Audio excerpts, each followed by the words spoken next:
Growing up in Nigeria, one food that was always on heavy rotation in our household was honey beans, also known locally as oloyin. It's a type of brown cowpea, smaller and sweeter than regular brown beans, and it gets its name from the natural hint of sweetness it has.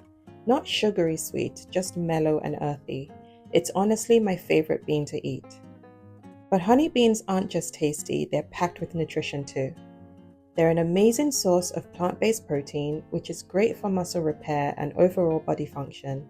Just 1 cup of cooked honey beans gives you about 15 grams of protein, which is a big deal if you're vegan or plant-based like I am. They're also rich in dietary fibre, which helps with digestion and keeps you fuller for longer. That makes them perfect if you're trying to eat more mindfully. You also get good amounts of iron, magnesium, potassium, folate, and antioxidants, all important for energy, immune support, and heart health. Now let's talk about how I'm preparing them in this video. I started by soaking the beans in water overnight. This helps reduce cooking time and gets rid of some of the compounds that can cause bloating. After that, I drained the water, gave them a proper rinse, and boiled them in lots of water with a tiny amount of bicarbonate of soda, which helps soften the beans quickly. The beans were soft and fully cooked within 40 minutes.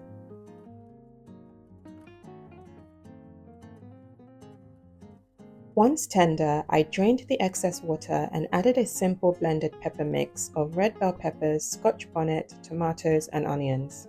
I also added some sliced red onions and a generous amount of curry powder. No salt, no oil, no seasoning cubes. It's a bit of a departure from the traditional Nigerian beans porridge, which usually includes palm oil and sometimes heavy seasoning. I'm keeping mine minimal, and this is perfect for anyone avoiding added sodium or oils. It's still full of flavor but lighter on the system. A bowl of this is comforting, nutritious, and really satisfying. The natural flavor of the honey beans comes through beautifully, and the pepper mix adds just the right amount of kick and warmth. Honey beans are super affordable, versatile, and easy to store, making them a perfect staple in any kitchen. You can pair them with rice, baked plantain, yam, or even just eat them on their own. If you grew up eating this like I did, this might be a new way to enjoy an old favorite. And if you've never tried honey beans before, now's a good time to give them a go. Thanks so much for watching this ingredient spotlight. Don't forget to subscribe because I post a new video every week, and I will catch you next time. Bye.